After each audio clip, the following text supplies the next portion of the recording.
Government and Houthis conclude three-day prisoner swap talks in the Jordanian capital, Amman.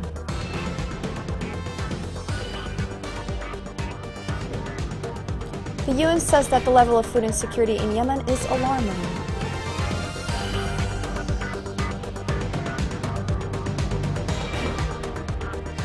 King Salman Relief Center extends the work of Massam the mining project for another year.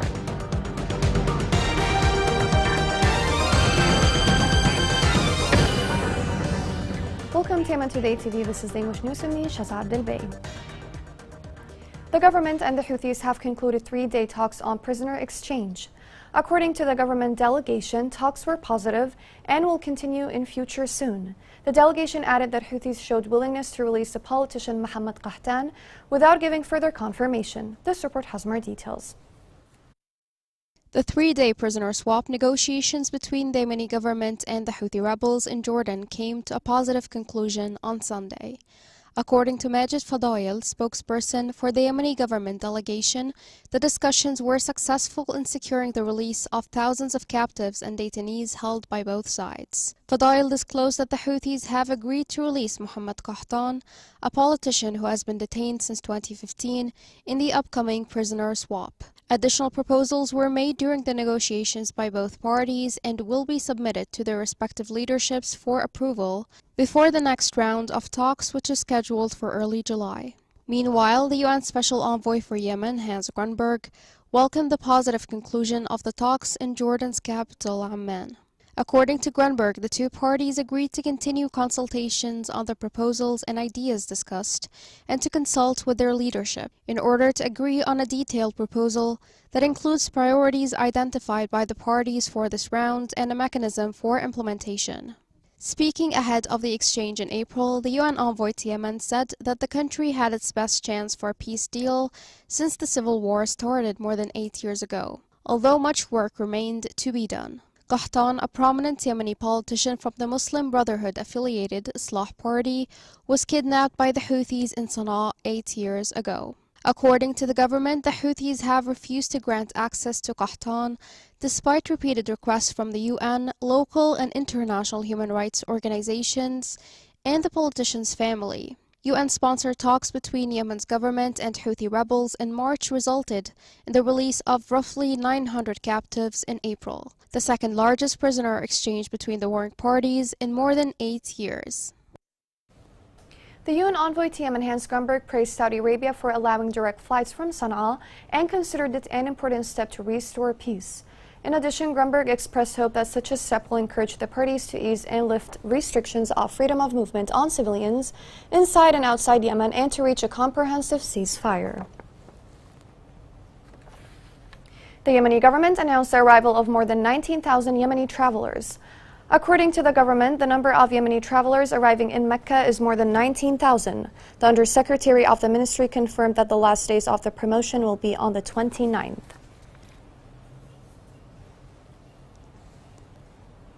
The UN said that the level of food insecurity in Yemen is alarming. This comes when key world aid agencies have partly suspended their programs in Yemen due to funding crisis. This report has more details.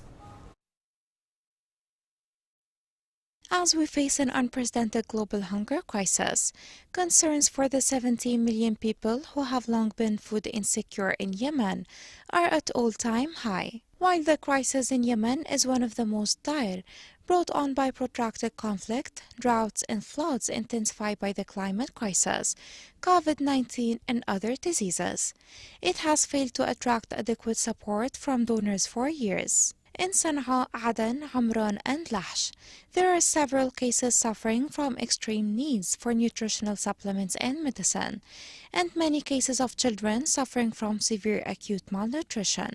The United Nations Office for Humanitarian Affairs confirmed that the food security situation in Yemen worsened with the advent of this June, amid an estimate that the situation will continue until next December, with an expected increase in the number of people in Phase 3 of the interim classification of food security. According to a recent report on the humanitarian situation, the office stated that an additional 638,500 people have joined the list of people suffering from food insecurity. In its report, the office indicated that the malnutrition situation is complex, resulting from a combination of factors, including food insecurity, poor food quality, measles outbreaks, low coverage in immunization campaigns, limited access to clean water and sanitation, and high levels of diseases. The report warned that very high food insecurity deprives children of adequate food, and the quality of food is also affected, which means that children need to get the micronutrients they need for growth.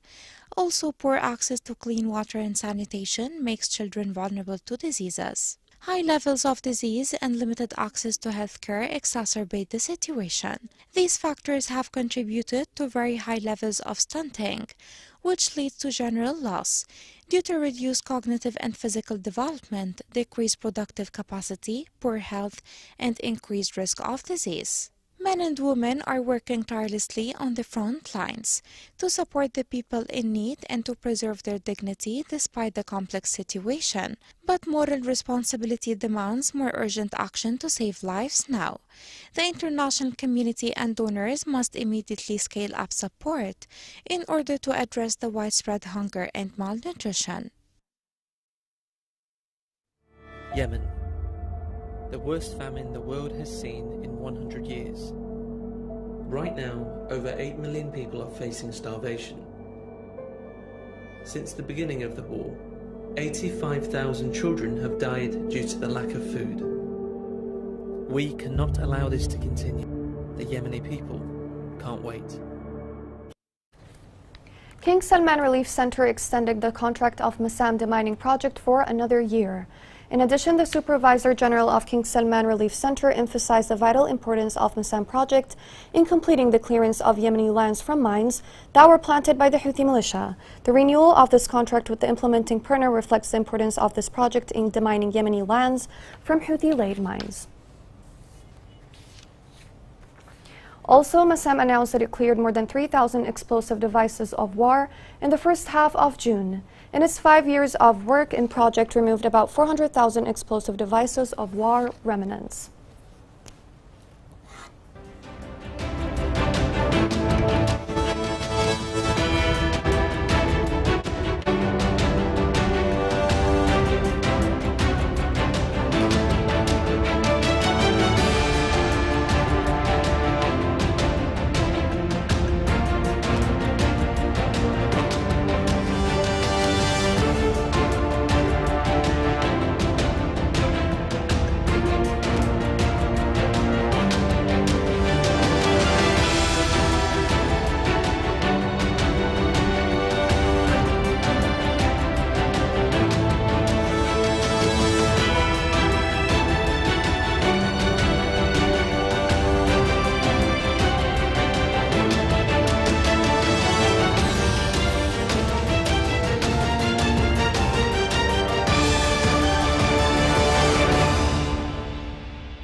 Rights Radar called on the Houthi militia to release the journalist Arhabi in Amran. In its statement, the organization called on the Houthi militia to release the journalist who was kidnapped by its gunmen from home last week. The organization confirmed that this is the second time that he has been kidnapped by the Houthi militia for reasons related to his practices. Coming next in the news. War and displacement have deprived Yemeni children of basic health care services.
Welcome back. War and displacement have deprived millions of Yemeni children from getting access to basic medical care. Muhammad Ahmed is a displaced father from Hajjah whose two sons have critical medical conditions but cannot afford treatment. This report has more details.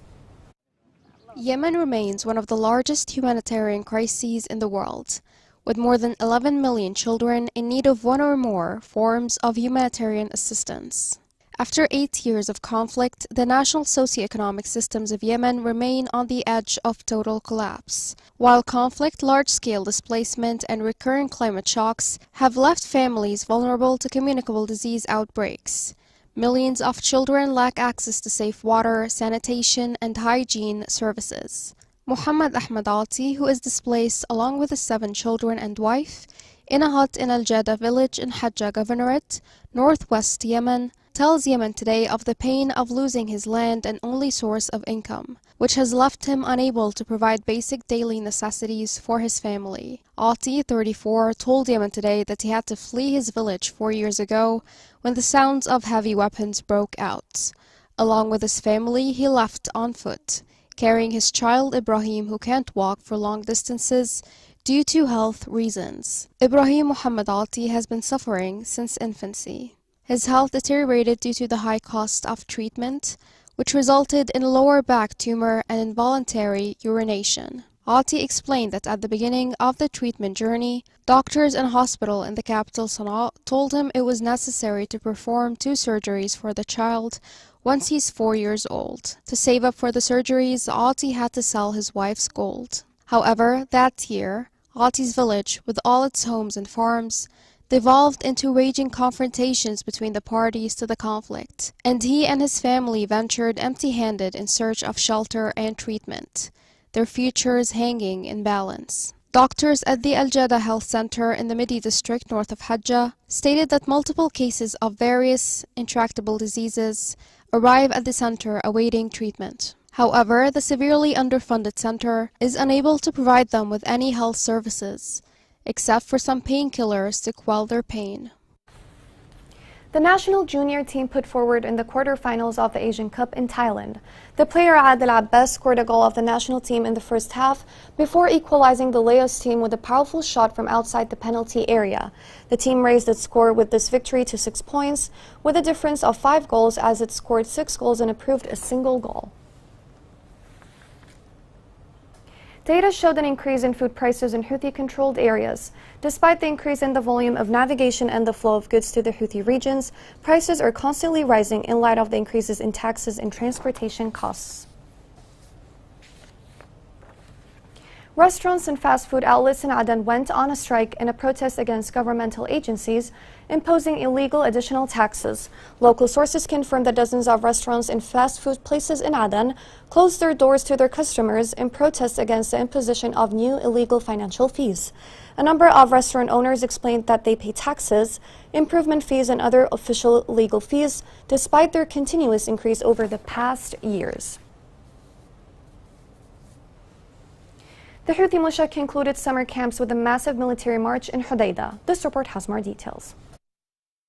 The Houthi militia concluded the mobilization of children and adolescents in the summer centers in areas under their control and ended them with military parades for the students of the centers and forced them to swear adherence to the group, while some centers will conclude their work in the coming days. Local and educational sources confirmed to Yemen Today that the Houthi militia finished the courses of mobilization for children in most of the summer centers in the Hijaz capital Sana'a and number of governorates and concluded them with military parades for students, especially teenage children whose ages ranged between 12 to 16 years. According to the sources, the military parades roamed a number of streets in Sana'a and coincided with other military parades that roamed the streets of the governorates of Saada, Al-Mahwit, and Ib, and were broadcasted by the Houthi militia media under the name of shows for students of summer centers. The sources said that the militia forced the students of the military parades to raise pictures of the founder of the extremist Houthi group, its current leader, and pictures of their father,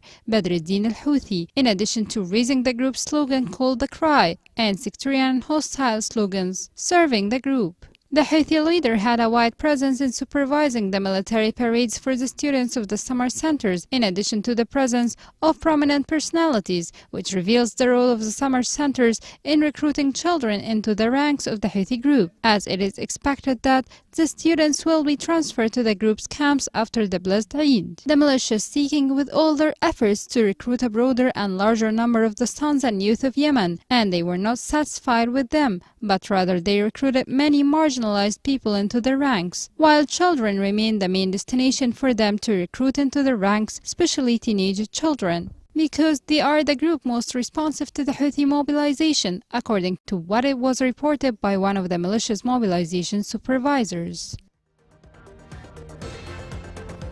Here's a reminder of the main headlines. Government and Houthis conclude three-day prisoner swap talks in the Jordanian capital, Amman.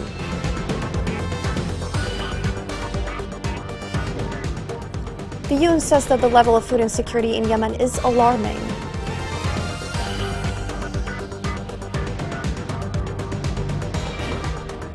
King Salman Relief Center extends the work of Masanda mining project for another year.